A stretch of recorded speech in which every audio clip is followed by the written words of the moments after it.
What's up guys, welcome back to another video. In this video, I will show you how to pay with QR code on Wise app. So if you're looking for a way to pay using a QR code on the Wise app here, well, this one is really easy. So the first thing that you want to do is you want to open up the Wise app here and access or log in into your account.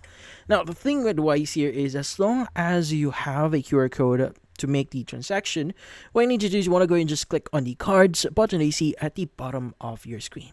Now once you press or click on the cards option, you have two options. You have order debit card or pay with QR code. Go and choose the pay with QR code option.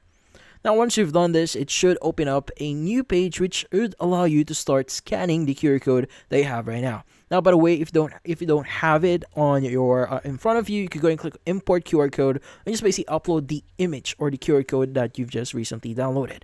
Now once you've done that, you just need to select or confirm your transaction, so indicate the amount, also review if you are sending to the correct user here.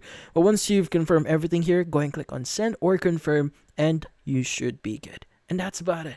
So if you found this video helpful, don't forget to leave a like or maybe subscribe to our channel. Thank you for watching.